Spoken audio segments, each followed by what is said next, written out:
날마다 행복한 묵상 2023년 49번째 주 하나님의 말씀은 이사야 6장 9절에서 7절까지 말씀입니다. 한 아기가 온다. 6절입니다. 이는 한 아기가 우리에게 낳고 한 아들을 우리에게 주신 바 되었는데 그의 어깨에는 정사를 메었고 그의 이름은 기묘자라 모사라 전능하신 하나님이라 영존하신 아버지라 평강의 왕이라 할 것임이라. 그 정사와 평강의 더함이 무궁하며 또 다윗의 왕자와 그의 나라에 군림하여 그 나라를 굳게 세우고 지금 이후로 영원히 정의와 공의로 그것을 보존할 것이라. 만군의 여호와의 열심히 이를 이루리라. 아멘. 묵상 질문 1번입니다. 하나님의 선물인 예수님이 기묘자가 되는 이유는 무엇입니까? 이사야는 하나님의 구원이 한 아기를 통하여 이루어진다고 우리에게 말씀을 통해서 알려주고 있습니다.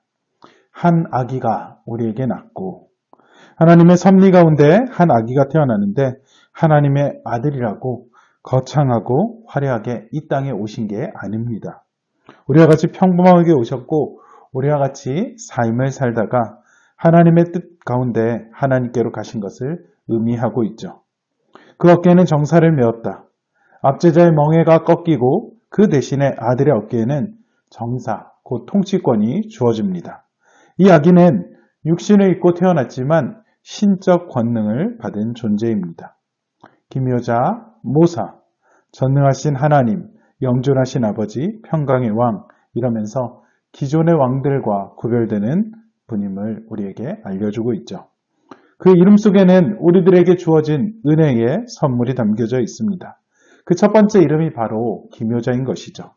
기묘란 메시아 자신과 그의 하시는 일이 인간의 이성으로는 도저히 이해할 수 없는 경이로움, 오묘 그 자체를 말하는 것이죠.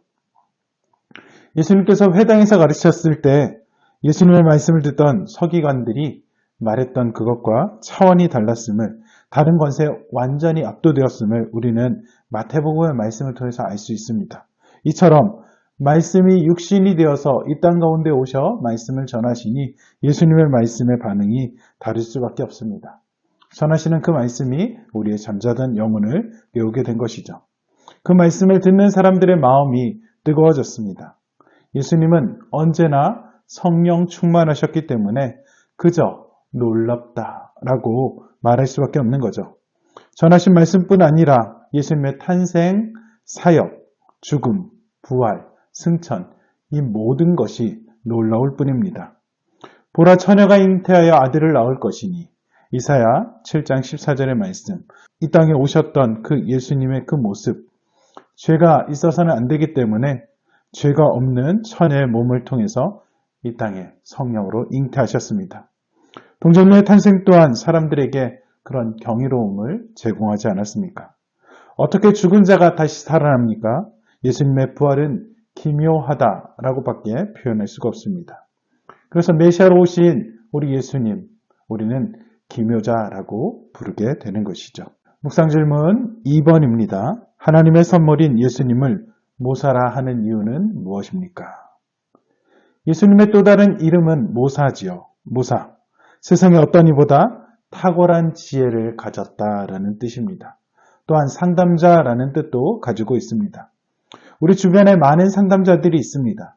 내가 간절히 찾고 있는 그 문제에 정답을 가르쳐주는 상담자는 근데 없죠. 왜냐하면 그들의 지혜는 완전한 지혜가 아니기 때문입니다. 아무리 타고난 상담자라 할지라도 사람의 지혜는 부족함이 있기 마련입니다. 그런데 완전한 지혜는 누구에게 있습니까? 우리를 지으시고 가르치시는 하나님에게만 있는 것입니다. 그래서 모사라 부를 수 있는 것이죠. 신약에서 모사에 해당되는 말은 바로 보혜사입니다. 보혜사는 곁에서 돕도록 부름받은 이라는 뜻을 가지고 있죠. 예수님께서 이 땅에 계실 때 보혜사로서 제자들과 함께 계시면서 구원의 길을 가도록 도우셨습니다. 예수님은 우리 삶의 모든 문제에 대한 해답을 갖고 계시고 위로하시고 격려하신 훌륭한 상담가이셨죠. 예수님은 이 땅의 상담자로 지혜로 지금은 하나님 보좌 우편에서 우리를 위해서 변호하시고 대언하시고 중보하는 역할을 감당하십니다.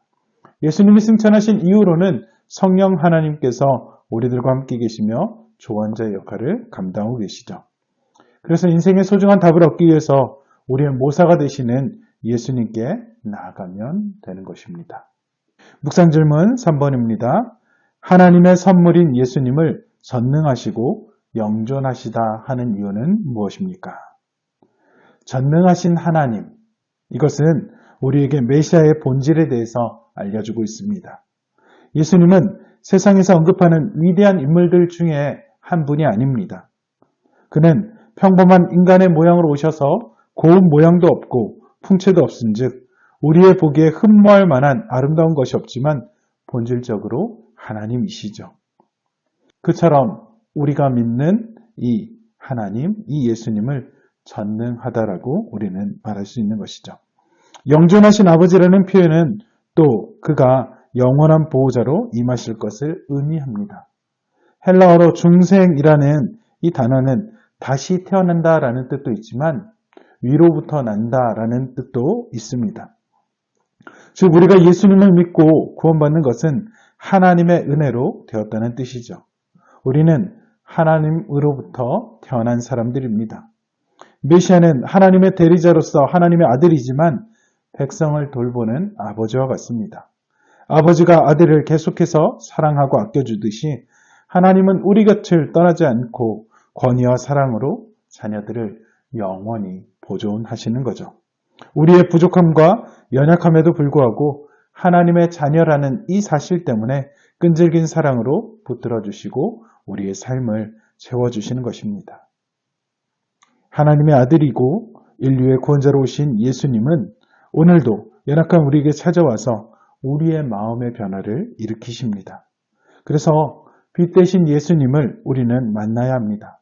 다시 오실 주님을 소망 중에 바라보며 날마다 즐거워해야 하는 것이죠. 이 성탄의 계절 참빛 대신 예수님과 깊이 교제하시고 그 빛을 세상에 비춤으로 하나님의 영광을 나타내시길 바랍니다. 사랑하는 우리 부산남교회 가족 여러분, 빛의 자녀로 만군의 여호와 하나님을 열심히 섬기며 주님의 몸된 교회와 세상을 섬기고 주님이 오실 때 깨어있는 신부로 기름을 준비하였다가 주님으로부터 착하고 충성된 종이라 칭찬받는 우리 모두가 되기를 소망해 봅니다. 오늘 우리가 함께 드릴 기도는 우리 삶의 기묘한 모사와 전능하시고 영존하시는 예수님을 기대하며 살도록 기도하겠습니다. 기도합니다. 참 좋으신 하나님, 하나님께서 정말로 놀라운 분임을 우리가 기억합니다.